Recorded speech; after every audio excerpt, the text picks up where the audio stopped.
Bueno, chicos, muchas gracias por haber participado de la lectura de Fortuna. Fortuna se publicó en el año 2022 en inglés.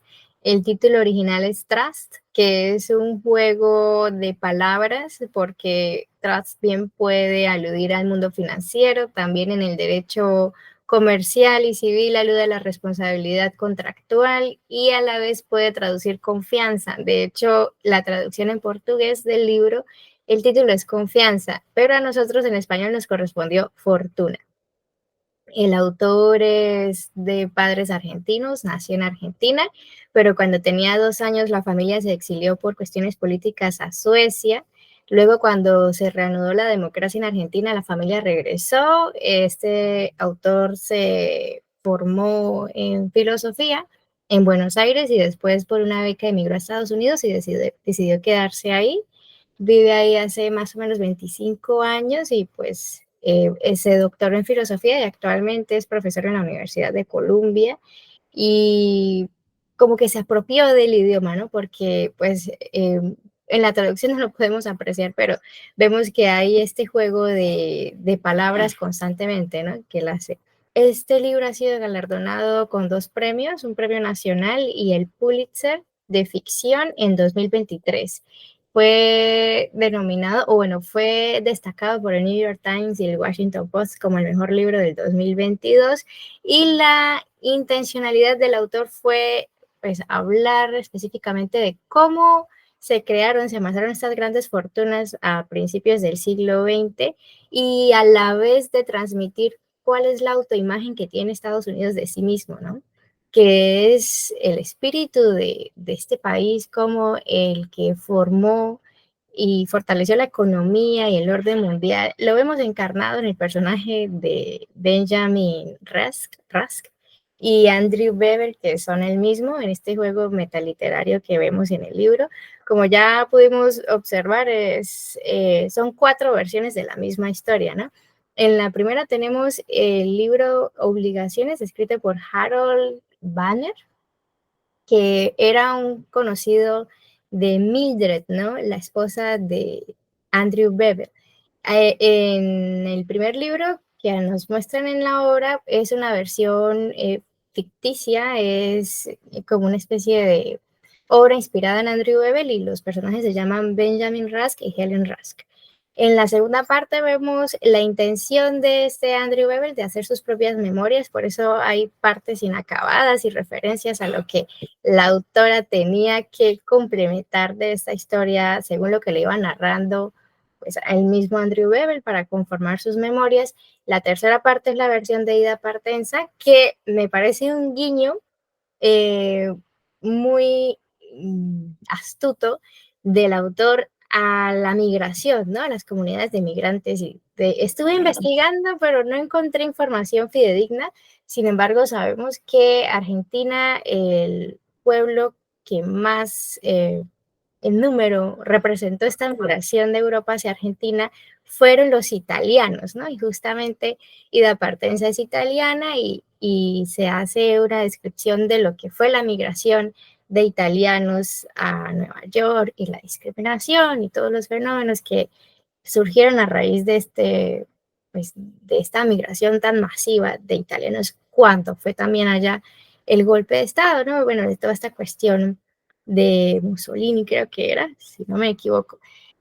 Y luego vemos el rescate de las memorias, o bueno, del diario personal de Mildred Bevel, que es la esposa de Andrew. Finalmente el libro es una búsqueda de la verdad, ¿no?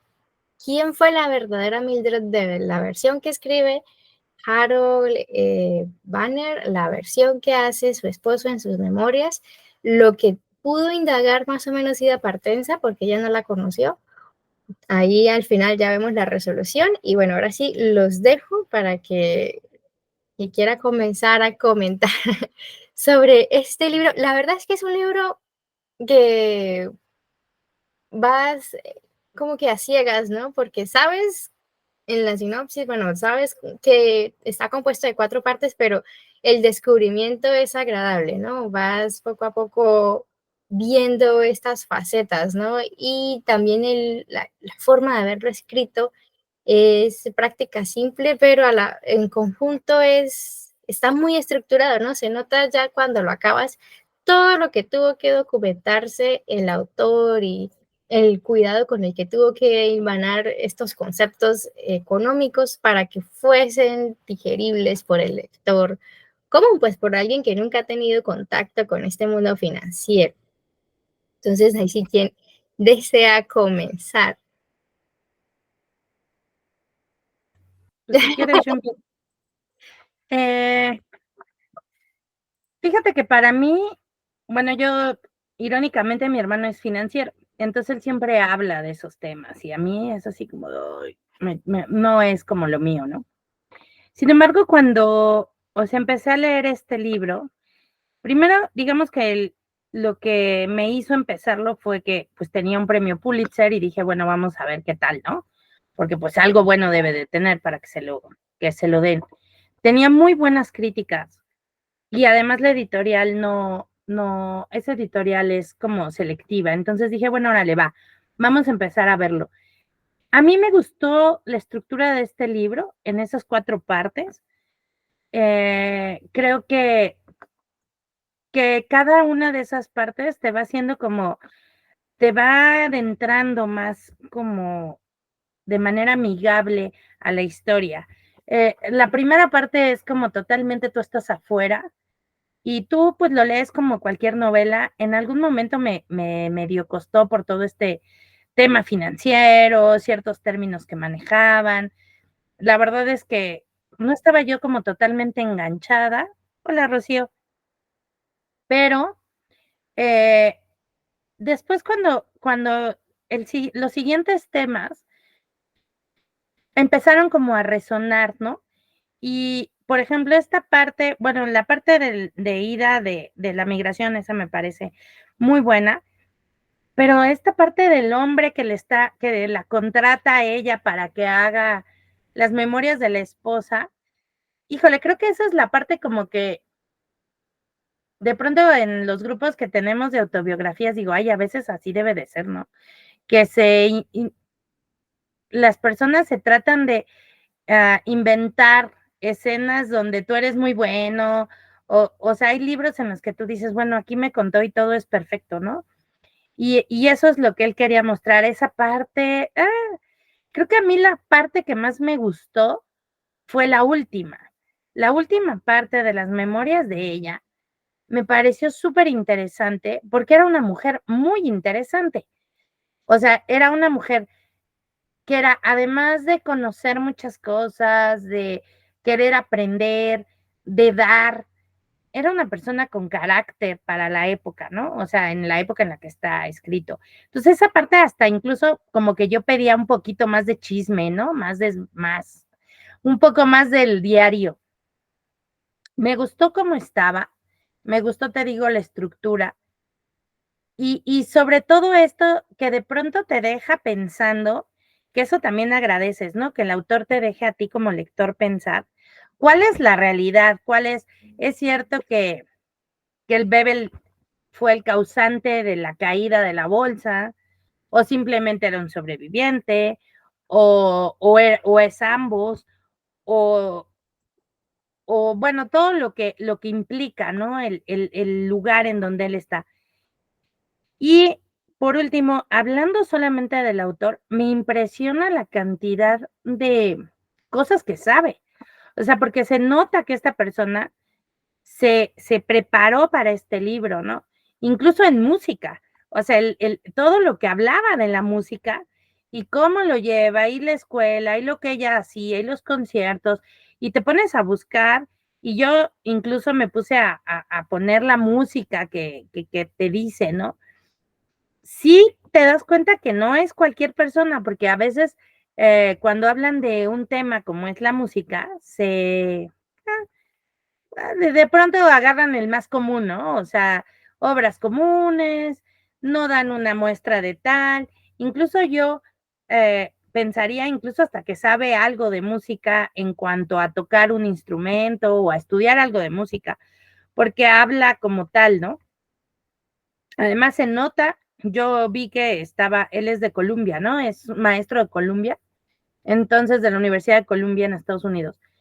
Se nota esa formación de maestro, de investigador, yo creo, en el cual te da muchos datos, pero los digiere, o sea, los entiende. Y entiende como de muchas cosas, de la época, del tema todo este financiero, incluso de todo lo que es como tú dices, la migración y el tránsito entre Europa o la diferencia entre Europa y Estados Unidos, que es súper, pues no sé, es importante esta época, ¿no? O sea, esta época entre los 20, los 30, incluso antes, un poquito antes de los 40, eh, es una época difícil, una época que en Europa tenían o sea, se están recuperando, en Estados Unidos están como en el auge, bollante y todo, y de pronto aquí te lo muestra, ¿no? Te muestra todo es como esa historia o esa parte de Estados Unidos. A mí me llamaba la atención el nombre del autor, porque pues es un nombre latino, y de pronto cuando vi que el libro está escrito en inglés, que después me enteré que cuando esta editorial publica en amarillo es porque es de otro idioma que no sea el español. Entonces, si está en amarillo es que, o sea, si es amarillo el libro, es porque lo tradujeron. Entonces dije, mira, ya voy sabiendo, ¿no? Entonces, si es de esta editorial y son amarillos, están en español, es que lo publicaron en otro idioma. Entonces, de pronto cuando vi el título, que era en inglés, creo que me resonó más, o sea, me parece mucho más interesante el título en cuanto a trust que fortuna. Me parece, no sé por qué fortuna le pusieron, o sea, sí entiendo que es en cuanto a la fortuna de la persona, porque era un hombre muy, muy rico, y se puede decir como rico de dinero o afortunado, ¿no? Pero creo que este juego de palabras no es tan interesante como el de trust en inglés. Entonces, sí, me pareció un libro bueno. A mí al principio sí me costó un poco, ya después ya me fui más rápido. Y sí creo que es un libro que además le costó su trabajo y que bien merecido tiene su Pulitzer. No es sencillo, y, y creo que además son 4 libros en uno, pero son 4 libros que están unidos. O sea, son 4 libros con estilos diferentes, pero que también tienen una relación y cierta coherencia. No son como relatos que tú de pronto dices, no, pues uno lo escribió hoy, otro en 10 años después. No, no, no. O sea, esa era la intención del autor, creo yo. Y creo que esa precisamente es la intención, ir caminando con él en estos temas y ir como, lo veo yo como de lo general a lo particular, que era llegar a conocer a Mildred. Pero bueno, esta es mi impresión. Sí, fíjate que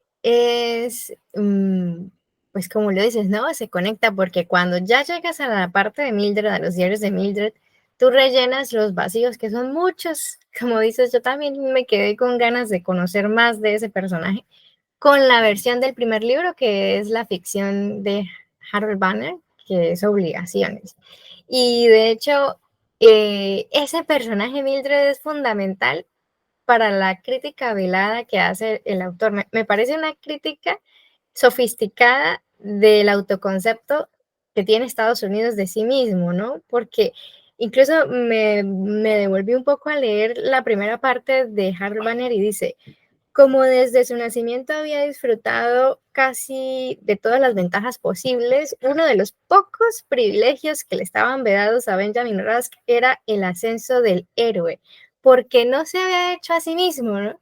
Y es la idea que siempre se transmite entre ese mundo de los corredores de bolsa, las empresas de la bolsa, ¿no? El mundo financiero, que se forjan a sí mismos, como él siempre estaba recalcando, es que fue mi ingenio, es que fue mi intuición, es que fui yo, ¿sí?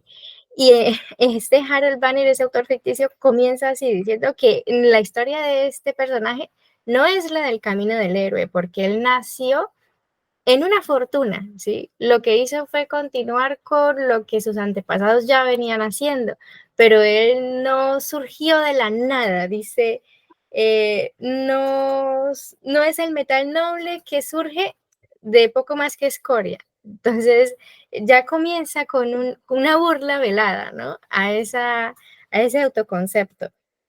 Y nos Y es que, plantea, ay, ¿sabes sí, qué? Creo que ese es el, creo que eso es lo que pone el tema que está detrás de todo esto, ¿no?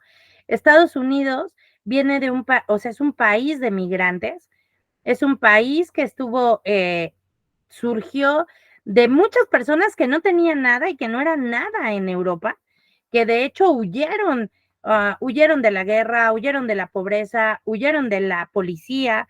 Entonces eran personas que no tenían, digamos, esa sangre real o sangre aristocrática, ¿no? Esa educación incluso. Y Estados Unidos, toda la gente que empezó a tener dinero quiere hacer eso que tú estás diciendo. O sea, surge así como somos, ¿cómo podría explicarlo? Tenemos que ponernos las plumas de un pavo real sin serlo, pero tenemos que mostrar que lo somos y entonces de ahí empieza nuestra familia. Es una familia ahora sí importante, inteligente, financieramente poderosa y el poder es el que nos respalda. Y él toda la vida habla tanto de todo, ¿no? De su padre, de su abuelo, y habla de como las características de cada uno de ellos, terminando con él mismo, que es como la suma de todo, ¿no?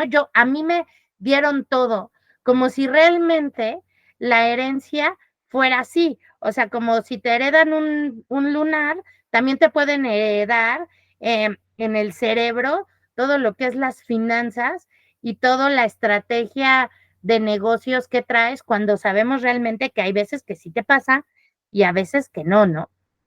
Y creo que eso es lo muy importante en este libro, que nos demuestra por qué en otros libros, por ejemplo, desde el punto de vista de Europa, los europeos, sobre todo los ingleses, ¿qué es lo que estábamos platicando el otro día, Roberto, en El Fantasma de Canterville?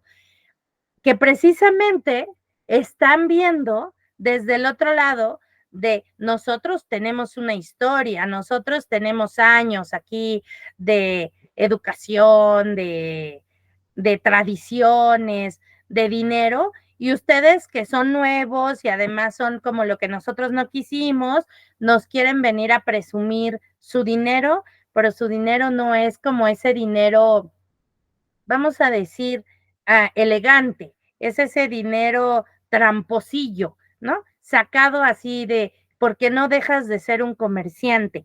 Incluso aquí también lo ves cuando ella va a Europa, como está en Europa y así se sienten. Entonces, eso creo que ese es el trasfondo de este libro. sí, de hecho una vez escuché que en Inglaterra, en una época anterior, ¿no? Actualmente no, se conocía a los norteamericanos, a los estadounidenses como los vaqueros, ¿no? Eran los vaqueros, los rancheros, no tenían clase, no tenían alcurnia, no tenían raíces, etcétera, ¿no? Como dices. Y eso también sale en el libro porque, como dices, él habla de sus antepasados, ¿no? Pues principalmente de los hombres que fueron los que forjaron el negocio familiar, pero también habla de las mujeres, ¿no? Como mujeres virtuosas, sabias, ¿no? Y habla de la mamá como la cuna de la elegancia, del buen gusto, de la clase, y dice que la mamá fue quien dispuso todo en es que se me escapa el nombre, de la hacienda, de la finca en donde siempre iban, la finca familiar que fue para él muy importante. Y en las memorias de Andrew Bevel dice que cuando su esposa Helen quedó impresionada porque ella conocía la Toscana y su madre, Grace, había dispuesto todo en la finca para que se pareciera a la Toscana. Pero cuando vamos al diario de Mildred Bevel, ella dice que fue pocas veces a esa finca.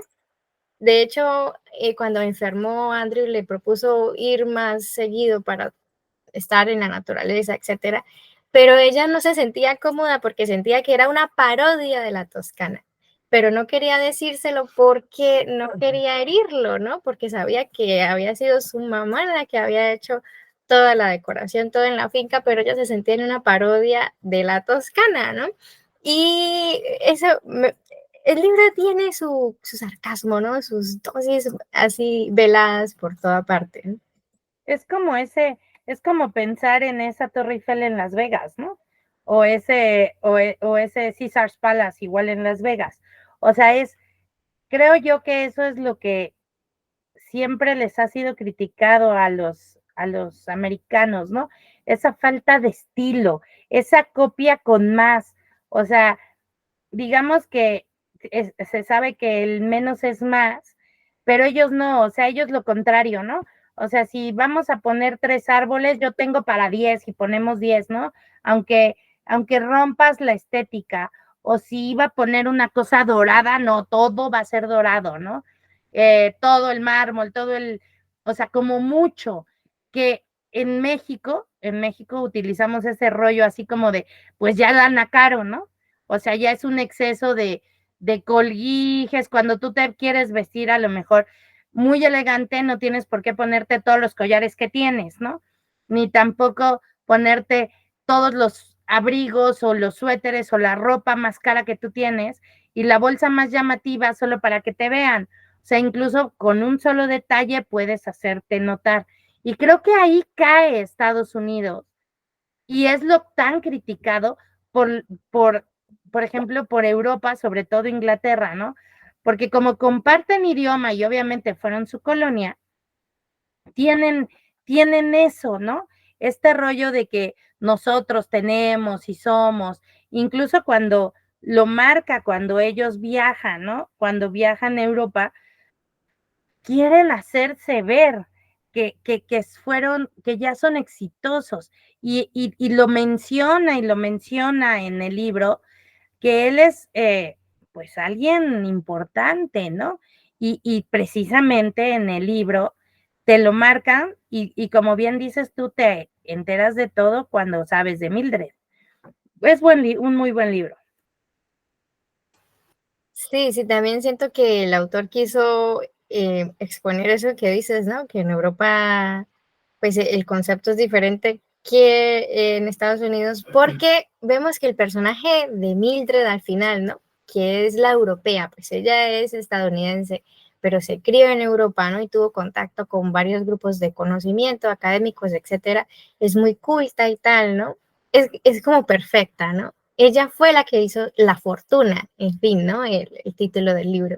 Ella tenía buen gusto, ella tenía cultura, mientras que en esos pequeños detalles muestra que Andrew no, y la familia de Andrew no, no significa que sea pues algo bajo, sino que el nivel es diferente, ¿no? Y eso es algo que también se ve pues en el resto de países del continente, ¿no?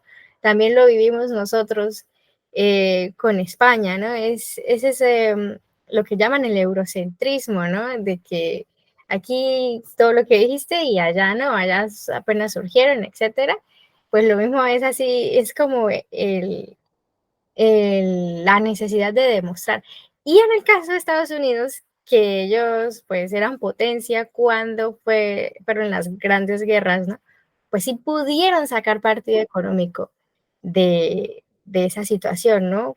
De hecho, fue en esa época que comenzaron a amasarse las grandes fortunas y surge esta idea del liberalismo económico. Bueno, surge, no se desarrolla porque ya estaba, pero se desarrolla en masa y la bolsa se dispara, todo lo que explica en el libro en términos accesibles y vemos que el personaje de Andrew Bebel siempre enfatiza eso, ¿no? Si el individualismo y la no intervención del Estado, ¿no? Proteccionismo cero, es también como una crítica a lo que era la política en esa época en Europa, ¿no? Después que fue un poco proteccionista, ¿no? Y siempre decía, cuando se mete el Estado pues no nos deja hacer, ¿no? ¿Quiénes tenían la culpa de la crisis, del crack del 29? Pues esa entidad pública que crearon para controlar el mercado. Siempre enfatizaba en eso, ¿no? Y eso también construye lo que decíamos del autoconcepto, ¿no? Liberalismo económico, déjanos actuar que nosotros vamos a componer esto en pocas palabras, ¿no? Sí, dime, Roberto. Bueno, yo comentar, digo, voy a tomar este hilo en la situación de que, como decían, el dinero, pues los ricos dicen, ¿no? Despectivamente, es dinero nuevo.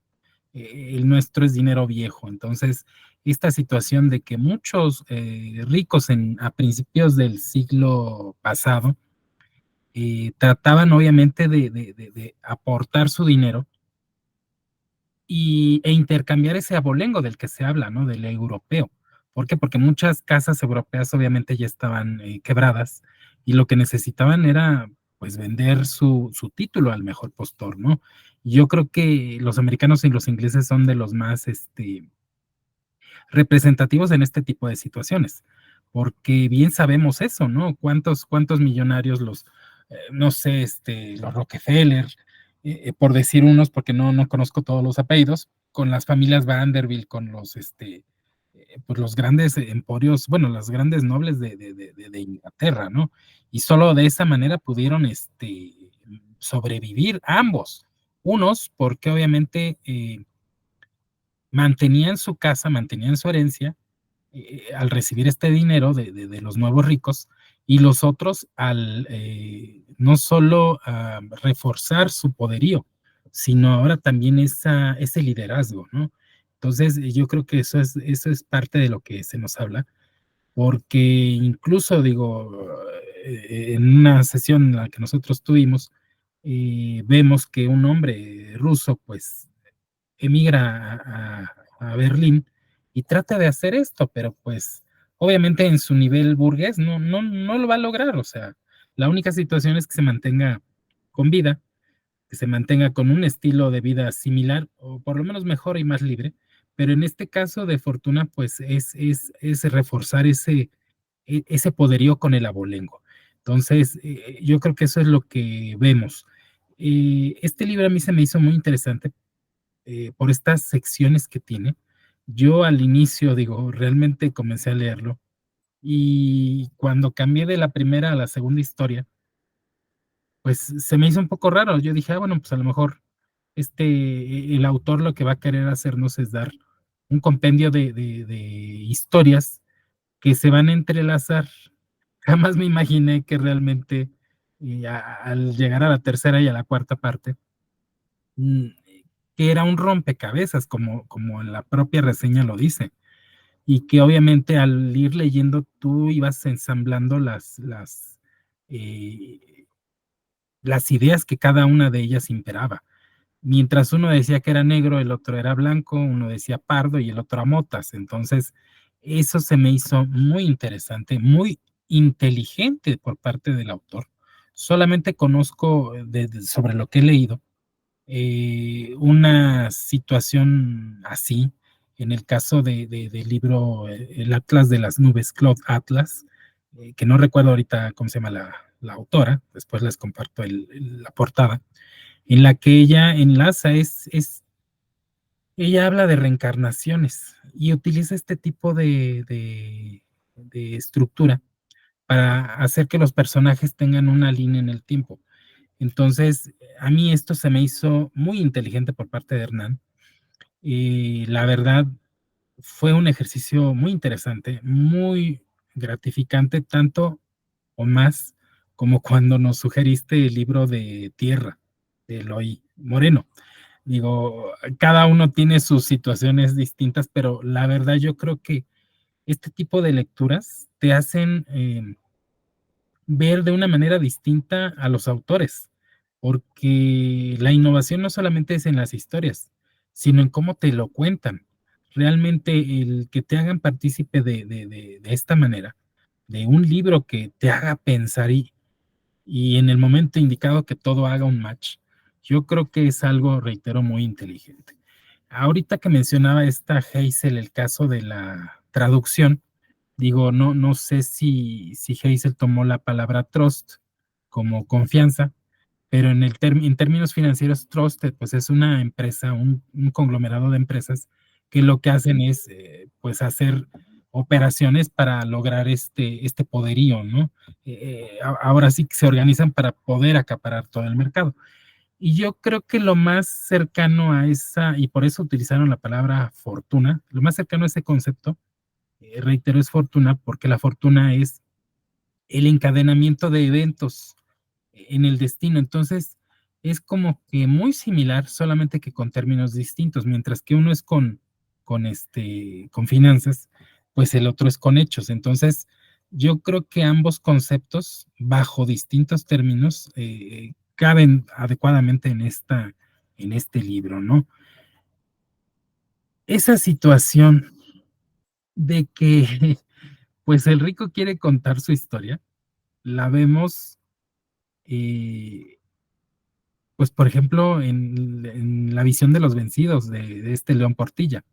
León Portilla en el prólogo lo comenta. La historia la narran los ganadores.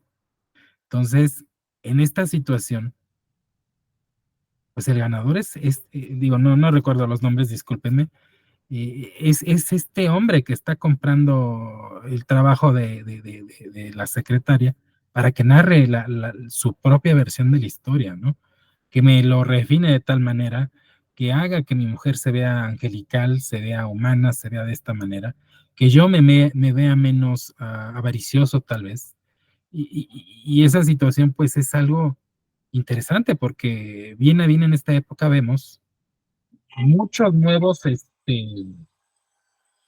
¿cómo se llaman? Perdón, muchos nuevos empresarios que escriben sus libros, ¿no? Que nos quieren vender su historia como si nosotros no conociéramos la trayectoria. Tal vez en adelante, pues uno pueda, la gente que viene más atrás de nosotros pueda comprarles esa historia. Y digo, por ejemplo, voy a hacer mención de Elias Ayub, ¿no? Que sacó su propio libro de cómo puedes ser un hombre exitoso, cómo puedes volverte rico. Yo no lo he leído, pero pues todos sabemos que se casó con la hija de un millonario. O sea, ¿qué me quieres vender? A mí no me puedes vender que eres un hombre exitoso en los negocios. Eres millonario porque te casaste con una hija de un millonario, no eras nadie antes, ¿no? Es para Entonces, que te da los tips para conquistar a una rica. y eso me recuerda, ¿no? Ese meme. ¿Quiere hacerse millonario? Mande usted $1 para que le dé la solución. Y te llega la carta con la solución. Haga lo mismo que yo. Entonces, digo, creo que este libro, la verdad, es muy interesante. Está plagado de muchísimas referencias históricas, literarias. Se me hizo muy interesante y por eso mismo yo hice el match cuando decía que su esposa hacía arreglos florales imitando los cuadros de los grandes pintores. Ahí fue cuando dije, a ver, espérame, ¿qué pasó?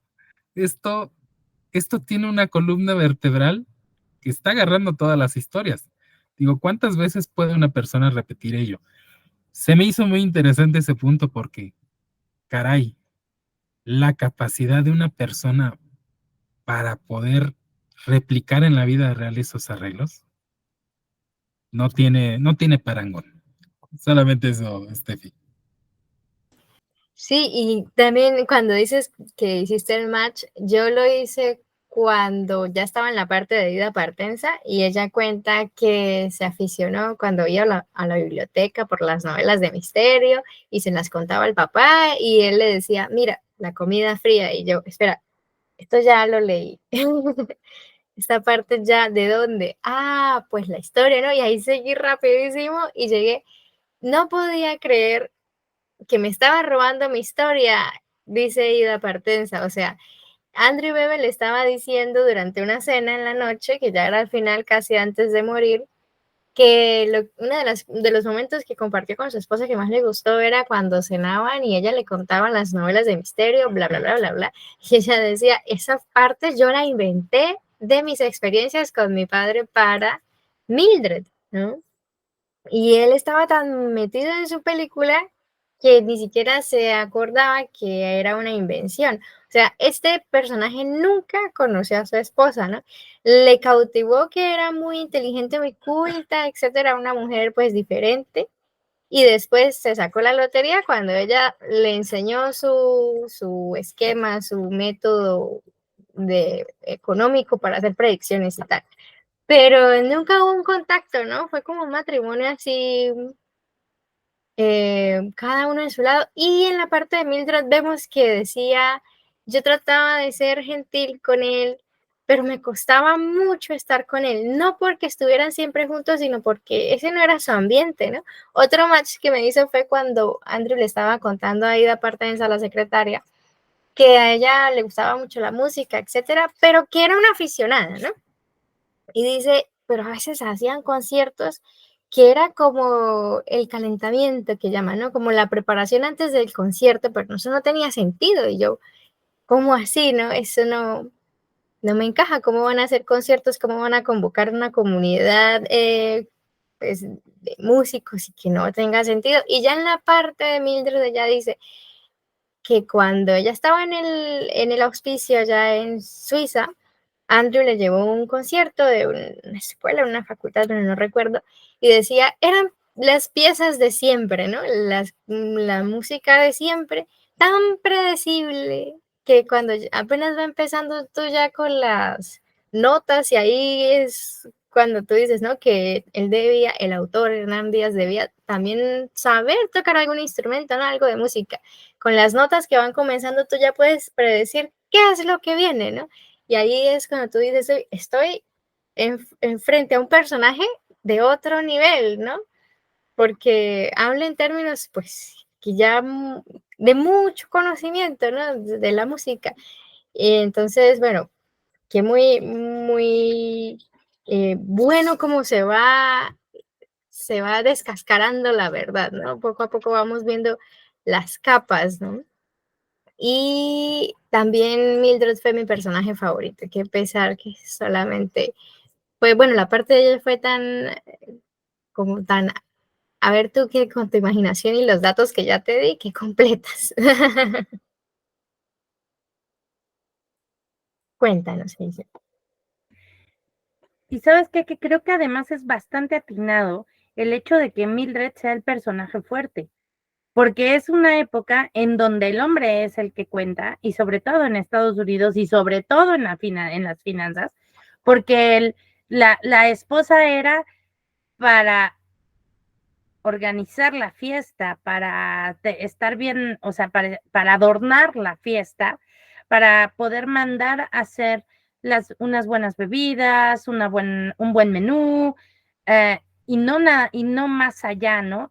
O sea, para irte cuando debías irte y ellos hablaban de algo importante porque tú no podías participar de eso. Y de pronto aquí, al último, te das cuenta que ella es la que es la mente maestra, ¿no? La mente maestra de todo esto y que realmente él siempre fue un X, o sea, una persona aislada, un snob cualquiera. O sea, a mí me venía a la mente eso, ¿no? O sea, era un hombre rico que nació rico y que mantuvo su riqueza, pero que tuvo la suerte de tener a esta mujer que yo en algún momento pensé que se iba a quedar con el otro. O sea, porque en realidad el amigo, ¿no? O bueno, el del trabajo, ¿no? El, el, el empleado que fue el que la conoció, yo creí que ella iba a estar ahí, o sea, que esa era como la forma, no, aquí no lo mencionan, pero de pronto pues se queda con este hombre que económicamente obvio le conviene más, como bien dice Roberto, en este rollo de pues con quién te quedas, ¿no? ¿Con el jefe o con el empleado? Pues con el jefe, o sea, o sea, pues sí, no hay de otra, ¿no? Pues sí, y sobre todo en una familia en donde tus papás van a decirlo, pues no van a querer que te quedes con el empleado, o sea, por mucha lana que gane, o sea, mejor el jefe. Entonces creo que aquí es muy atinado el que te muestren a este personaje que va tomando poder en las 4 historias. En la primera es una niña que no, pues la hija de familia, en una historia, pues podríamos decir muy común, ¿no? En la segunda, pues es una esposa, bueno, no, en la segunda no, porque es la de Ida.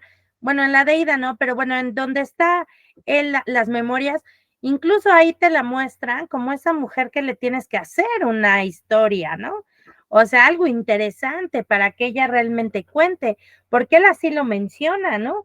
De pronto dices, no, pues sí era una falsa, una frívola, como cualquiera de las que te muestra, ¿no?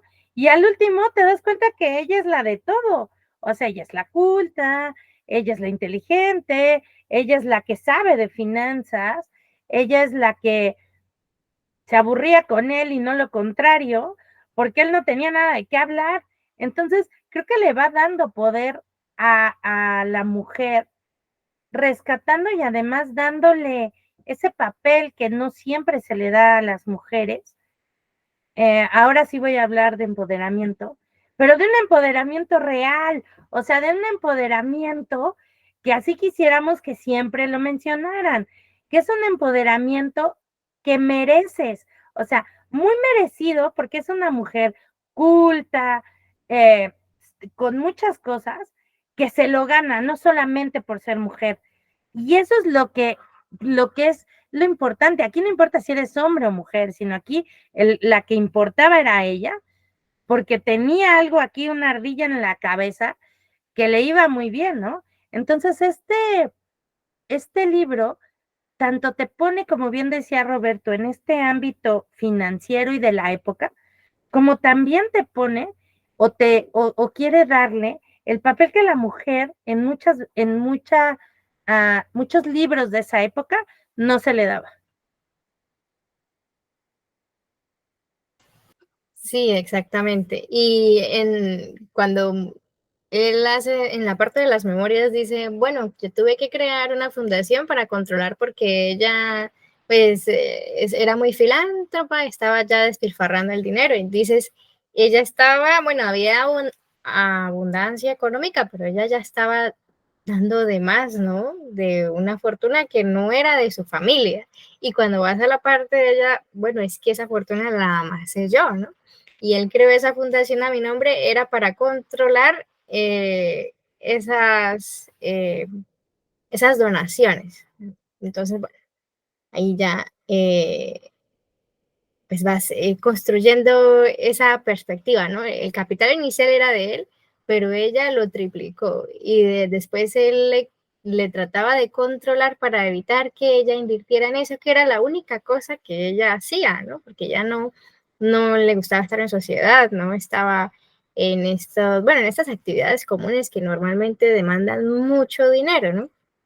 Entonces, bueno, ahí vamos viendo como la lucha silenciosa de poder, ¿no? De hecho, en una parte mencionan que pasaron 2 años sin hablarse mucho por eso, ¿no? Por esas fricciones y por el orgullo herido de él, ¿no? Porque él sentía que él debía de ser el crack, ¿no? La mente maestra, como dices, pero se sentía humillado ante la superioridad de ella. Y por eso cuando ella fallece le atribuyen la caída de Bebel al luto, ¿no? Pero realmente era que la ficha maestra se había ido, ¿no? Ya no había de dónde extraer la información vital para continuar con estas operaciones económicas tan exitosas. Bueno, pues mi opinión así en resumen ya con todo lo que hemos dicho es que el libro es una propuesta buenísima porque, como ya lo decíamos, trata de mostrar pues ese desarrollo que ha tenido la economía norteamericana, estadounidense, cómo se perciben a sí mismos ellos y también va haciendo críticas y también va pues, incluyendo cosas, ¿no? Cosas que no son tan agradables, hechos históricos, y eso enriquece el libro, ¿no? A ti te llama la atención, lo que pasó cuando se desató la Primera Guerra Mundial en Europa, te llama la atención la migración, lo que pasó después de la migración, qué, qué tuvieron, por qué cosas tuvo que pasar esa comunidad migrante, ¿no? ¿Qué tipo de discriminación hubo? Te llama la atención ese juego financiero, ¿no? Y que en últimas ya el diario de Mildred nos explica que realmente Andrew sí hizo un fraude. No fue el causante del crack, pero sí se aprovechó de la demora en la expedición de los tickets, ¿no? Porque sobornó a una de las personas que digitaba. Entonces, así fue como se benefició tanto de esa caída, ¿no? Del 29. Él no la causó, pero sí se benefició sobornando a este funcionario. Y por eso es que Mildred estuvo molesta con él 2 años y no quisieron hablarse más. Entonces así ya, pues vemos, ¿no? Que el autor lo hacen de una época anterior, pero señala que, como lo decías, no siempre es dinero limpio, ¿no? No es dinero que surge, bueno, además de que no es un dinero de traición, alcurnia, etcétera, no surge solamente del ingenio matemático de estos millonarios, ¿no? También hay operaciones oscuras, ¿no? Turbias. Y la desesperación de este personaje por lavar esa imagen, ¿no? Y por demostrar que todavía tenía poder, construye el otro rascacielos. Pero fallece antes de concluir y, bueno, fallece joven y no puede publicar estas memorias. Bueno, chicos, Y ¿algo más para agregar? sí, pues nada más lo que creo que fue bastante atinada en la portada, poner el edificio Rockefeller. Sí, Porque estabas hablando precisamente de todo esto, lo que son las familias de esa época, y pues es un signo totalmente representativo de los ricos, ¿no? Ese los edificio, rascacielos, sí. ese rascacielos, pero sobre todo ese rascacielos, porque ese rascacielos es de una familia precisamente como esta, ¿no? De la que nos está poniendo aquí el autor. Entonces, a mí eso me pareció muy atinado, porque creo que ahí es cuando te das cuenta, creo que ya después de que lo leí, me di cuenta por qué, viendo la portada, podía saber de qué era el libro. O sea, bueno, no, o sea, leyendo la sinopsis, viendo la portada, decías, ya ya sé por dónde va. Sí, no, y que tiene detallitos, ¿no? Por ejemplo, la parte en que entra ella a su entrevista con Andrew Bebel y dice, en el rascacielos de enfrente que estaba en construcción habían unos obreros y el obrero se estaba mirando hacia la ventana como un espejo, ¿no? Pero en principio parecía que estaba observando al hombre poderoso que estaba en la cima del otro edificio. O sea, detalles interesantes, agradables, ¿no? Para el lector. Sí, lamento que en el viaje sí nos dio un poco de gripe y estábamos así un poco durante la reunión. Yo solamente agregar que es interesante cómo, lo que comentabas, cómo cuando una persona ha tenido dinero siempre, sabe efectivamente que hay que invertir, que hay que ahorrar y que hay que gastar, que no es lo mismo, ahorrar que invertir. Entonces, ayer también lo comentábamos con Hazel, cómo en algunas ocasiones, aunque la gente reciba dinero, no sabe cómo gastar. O sea, gastan como si toda la vida van a recibir tanto o mayor cantidad de dinero. Y la gente que siempre ha tenido dinero es al revés, sabe de qué manera distribuirlo y hacerlo crecer, porque no nada más se trata de que, ¿cómo se dice? De que esta mujer, aún sabiéndolo, creo que tenía un don para esas matemáticas, esa visión futurista de lo que iba a pasar. Entonces, la verdad también eso es a destacar porque pocas personas tienen ese don, ¿no? De anticiparse a los eventos que están ocurriendo. Sí, y tú dices, pero ¿de dónde, no? O sea, me presentan un personaje superdotado, ¿de dónde? Pero ya en la primera parte, la de Harold Banner, ya te explica más o menos cuál fue el bagaje de este personaje, ¿no? Qué recorrido tuvo que hacer, cómo fue la vida, de dónde extrajo, de dónde aprendió, y que de hecho era desde niña tan inteligente que la mamá lo usaba como un número de atracción, ¿no? De operaciones matemáticas y todo esto era, sí, un número de atracción. Entonces, sí vemos que hay un recorrido, ¿no? No surge de la nada, no nos presentan esta habilidad de la nada. Rosario, ¿deseas hacer un aporte a la reunión? Hola, ¿qué tal? Yo me uno por primera vez acá. Ya estaba en el chat, pero no he podido entrar en otras oportunidades y he aprovechado así un pedacito de tiempo para poder escucharlos o no sé si intervenir. Entiendo que de repente han planteado alguna pregunta o es un comentario libre. Es un comentario libre. Ah, ok. Excelente. Me hubiera gustado escucharlos para poder quizás por ahí atar ideas, pero bueno, lo que puedo decir es que este libro me gustó mucho cuando lo leí. Apenas ganó el premio, estuve muy interesada en leerlo, ¿no? Y me agradó por varias razones. Una de ellas la estructura del texto, ¿no? O sea, cómo está armado, creo que es interesante, ¿no? Tener como cuatro piezas, ¿no? Y cada pieza te da una perspectiva sobre lo que acontece, ¿no? Es decir, finalmente el lector o la lectora va a atar cabos o de repente se va a inclinar hacia una u otra versión, ¿no? Eso va a depender mucho de eso. Y lo otro que me agradó fue el tema de la influencia del discurso, ¿no? Porque finalmente cada uno, o sea, cada escrito, por decirlo así, tiene un propósito, ¿no? Tiene un propósito, tiene un público y por tanto, este discurso busca influir, ¿no? En la primera es una novela que, bueno, al parecer es elaborado por un escritor que yo no sé si conocía o no conocía a Mildred, ahí te deja como que un margen abierto. El segundo es esta versión que da aparentemente Benjamín, y la tercera es este intento de hacer un libro desde la versión de esta escritora, pero obviamente financiado por Benjamín, y el cuarto es un diario, ¿no? Entonces, me agradó mucho eso, ¿no? Escuchar esas voces diferentes también, ¿no? Aunque de cierta manera hay obviamente un margen de poder que inclina la balanza, ¿no? Sobre todo en el segundo y en el tercero, ¿no? Porque están, digamos, dirigidos por la misma persona, por decirlo así, ¿no? Me agradó mucho los temas, quizás muestra un lado crítico, me parece interesante sobre lo dogmático que puede ser estas posturas del capitalismo o el socialismo. Me agradó mucho cómo muestra eso. Además, cómo lo describe, sobre todo en el tema del capital. A mí me encantó esa parte, la verdad, he subrayado varias cositas, pero ya no me acuerdo.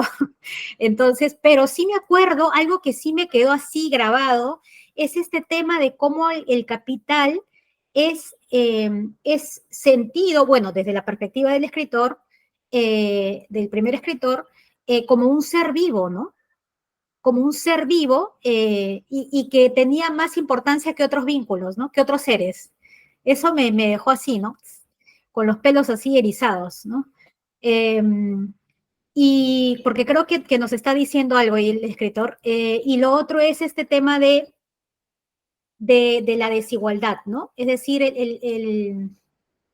históricamente, y eso creo que se narra, bueno, más o menos en los 4 textos, más o menos, pero se nota que hay una mirada más o menos de lo histórico en el sentido de cómo, digamos, el crecimiento, bueno, ahora se le llama, ya no se le llama, bueno, a unos términos que actualmente se utilizan es la dueñidad, ¿no? Es decir, hay dueños del capital, ¿no?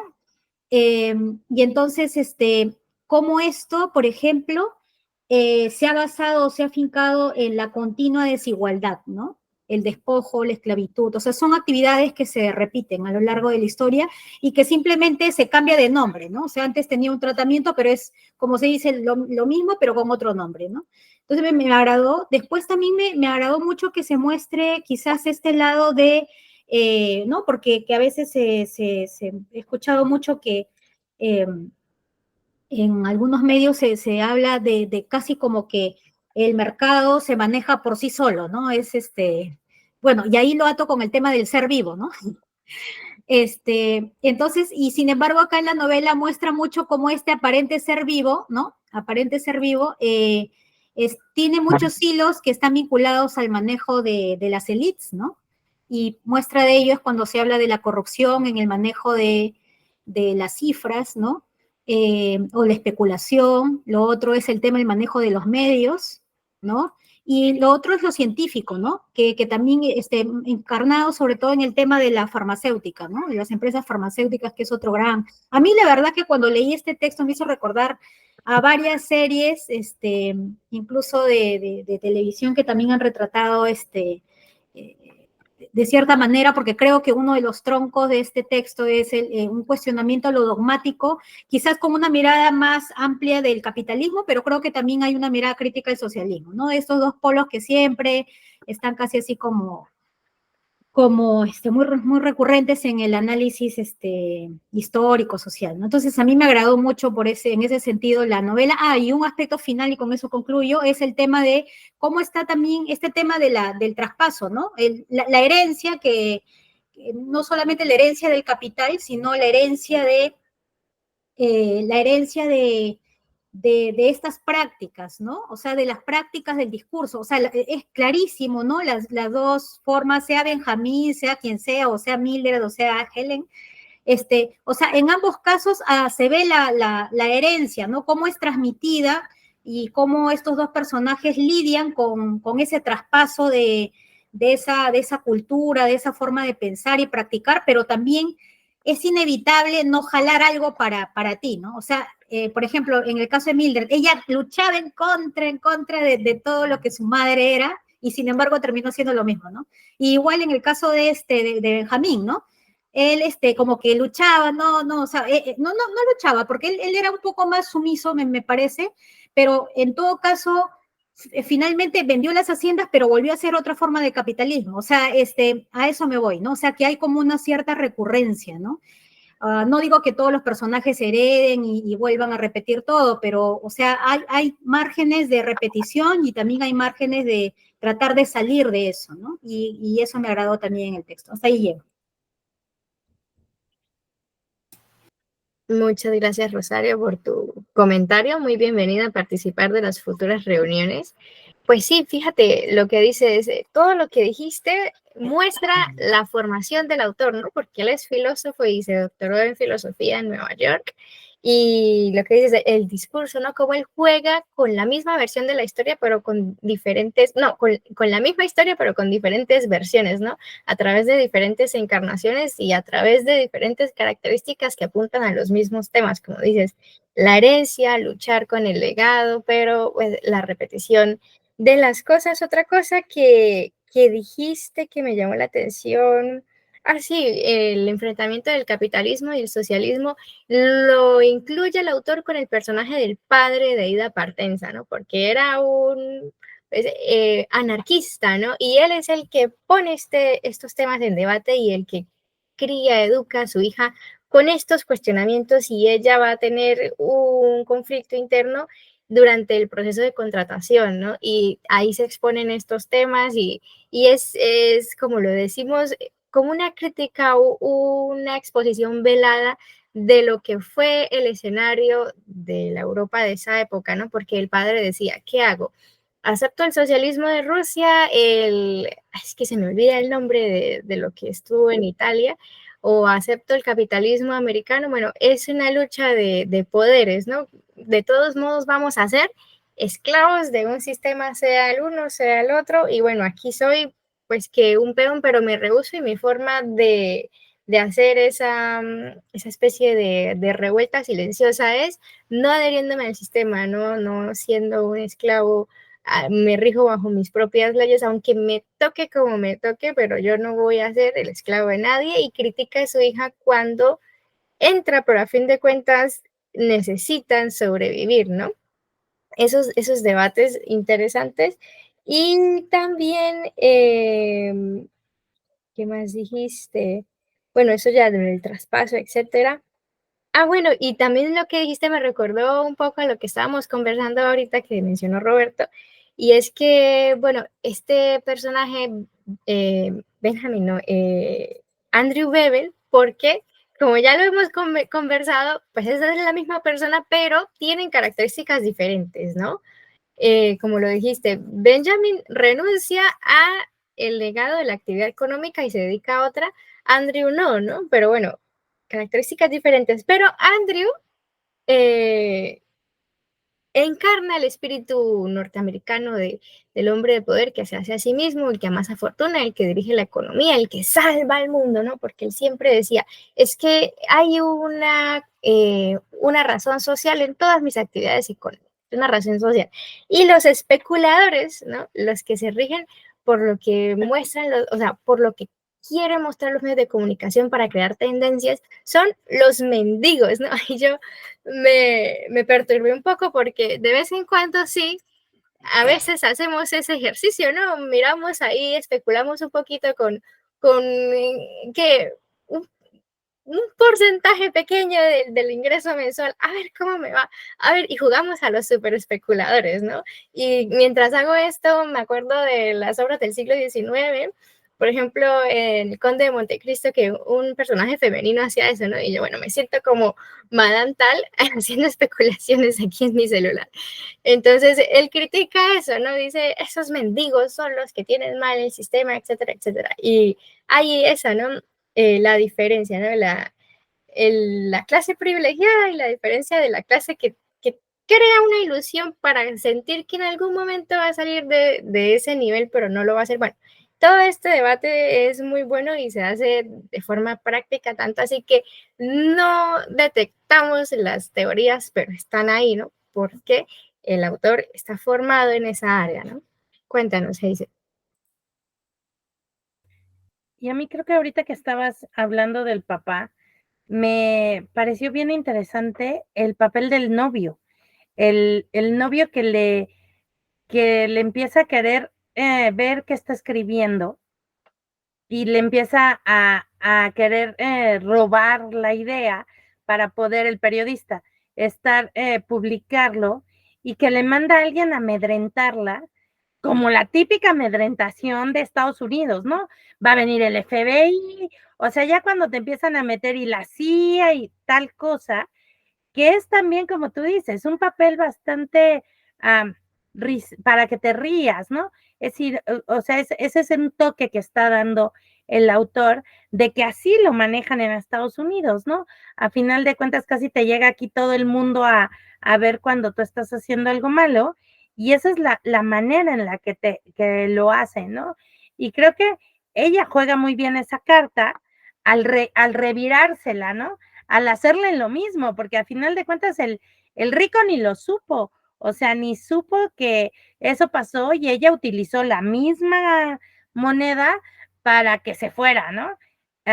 En un lugar en donde cada quien estaba, como bien dices tú, jugando a ser el poderoso, ¿no? A tener el poder de alguna forma. Y aquí el poder pues con los privilegiados, pues era a final de cuentas la cantidad de dinero que tienen, y en ellos pues es el trabajo, ¿no? Porque pues con lo poquito que tienen y lo poquito que iban a perder, y el vino chafa, o sea, le está llevando un vino barato cuando ella está tomando champán con el rico, ¿no? Y así como, ay, bueno, pues me lo tomo. Sí me parece ese punto, esa comparación entre vivir en un mundo que a muchos nos ha pasado, que de pronto llegas y pues vas así, ay, bueno, pues me voy a exacto, hasta raspa. No, y no sé si les ha pasado, pero a mí un día me invitaron, una amiga, tengo varias amigas con un poco de dinero, y me invitaron a una fiesta, a un cóctel en las Lomas de Chapultepec, que es una zona que tiene mucho dinero, y que además ahí están todas las embajadas, y entonces había embajadores y gente así, ¿no? Entonces, bueno, pues ya ves que ese día uno se tiene que arreglar y sacar tus mejores zapatitos y darte una buena chaineadita para que pases, ¿no? Que no se note la diferencia. Y de pronto así empezábamos a ver, pues, las bebidas y la comida, y iba yo con una amiga y ella es del norte del país y es totalmente sincera, ¿no? Y entonces vienen los galletitas con caviar y le dan el caviar y así, o sea, casi lo escupe, ¿no? O sea, estaba buscando dónde escupir, y yo, trágatelo, no lo hagas, ¿no? Y el queso y así, yo, no, y la copa y pues resulta que era una cosa bien seca, entonces, o sea, ya casi los ojos se le salen, se ahoga. Entonces o sea, a mí me recordó en ese momento que ahorita que hablaba Rosario y que tú lo mencionaste, eso, ¿no? Porque al otro ni le gustaba la champán, o sea, y pues era la payasada de, ¿quieres una copa de champán? Y, y la otra tomándosela y el novio llevándole el vino aquí casi que del Oxxo, ¿no? O sea, el vino más barato. O sea, no, creo que sí, esa especulación de mientras que los otros manejan millones y tú aquí invirtiendo tus 3 pesos, ¿no? O tus $2 y eres feliz porque tienes 2.50, ¿no? Mientras que ellos, o sea, sacan lo que tú sacas al mes y dices, uy, no. O sea, ellos realmente se ríen de ti, ¿no? Y creo que eso es algo también que le aplaudo al autor en este libro. Sí, sí, algo que, porque es muy común, ¿no? Entonces tú dices, esto sí lo conozco, esto sí lo he visto, ya sé de qué me están hablando. Cuéntanos, Rosario. No, que quería comentar que este texto también me hizo recordar otro que hemos compartido con Roberto hace poco, El ojo de Nabokov, porque se hace referencia al tema de las máscaras, ¿no? Y de tanto Benjamin, o bueno, como se llame finalmente, o Mildred, o como se llame, eh, ambos coinciden en diferentes momentos, o sea, no me refiero a un solo texto, sino, no sé si está también desde la mirada de la escritora y al final en el diario, ¿no? De cómo es necesario mantener tu intimidad y crear una fachada social, ¿no? Es decir, y sobre todo, digamos, en este mundo digamos, de elite, ¿no? En donde, bueno, ahí tienes a alguien, pagas a alguien para que te construya una historia, ¿no? Y muestra de eso es lo que se da en el capítulo entre el 2 y el 3, ¿no? O en los textos del segundo y el tercero, ¿no? Entonces, me pareció interesante, ¿no? Cómo también se muestra eso, que en realidad este tema de las máscaras atraviesa, nos atraviesa a todos, ¿no? O sea, todos tenemos diferentes facetas, diferentes formas de mostrarnos en diferentes contextos, ámbitos, va a depender del vínculo, incluso a lo largo de nuestra historia de vida también podemos cambiar de máscaras, ¿no? Entonces, pero en el caso de acá se hace quizás más sofisticada, entre comillas, ¿no? Porque se pagan a escritores o se intenta, por ejemplo, este tema en el texto 1, ¿no? Cuando supuestamente, bueno, y que también se repite en el diario, porque Mildred habla algo de eso, ¿no? En donde empiezan a costear estos conciertos privados, ¿no? Como una forma de mostrar que no solamente que son ricos, sino que tienen una relación de pareja, ¿no? O sea, ¿no? Y sin embargo, internamente ni se hablaban, ni se conocían, o sea, ni siquiera sabían, o sea, de esas cosas que volteas a tu costado y no sabes con quién estás, ¿no? Entonces me pareció hasta, no sé, irónico, ¿no? Por decirlo así, la forma como muestran eso, ¿no? Y por eso también me hizo recordar a otras series que he visto recientemente, no sé si habrán visto Sucesión u otras, no recuerdo ahorita el otro nombre, que también muestra un poco este tema de este mundo de elite, ¿no? De elite y de cómo finalmente, incluso los vínculos, afectivos, por decirlo así, familiares, se convierten en algo empresarial, ¿no? O sea, simplemente te interesa cómo esa persona va a aportar al incremento del dinero o de la empresa, ¿no? Entonces, creo que eso también es retratado de cierta manera en el texto, ¿no? Eso.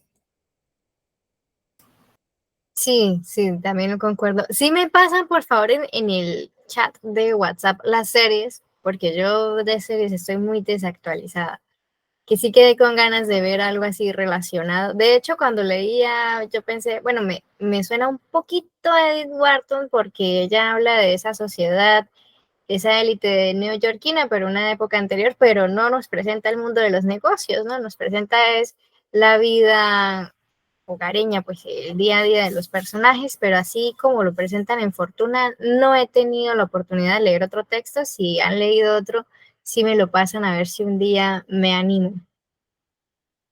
Ok, chicos, ¿algo más para finalizar? Nada más para comentar. Fíjate que en una de las entrevistas que, bueno, de algunas personas que estaban hablando sobre el libro, sugieren o dicen que la manera de escribir de este hombre se parece un poco al de Benjamin Labatut, no sé si ya lo leyeron, yo no, pero lo tengo en pendientes, y dicen que es muy bueno y leer Maniac, dicen que es una opción buena y y medio del tipo de entonces yo sugiero para la lista, ya saben cuál, Maniac.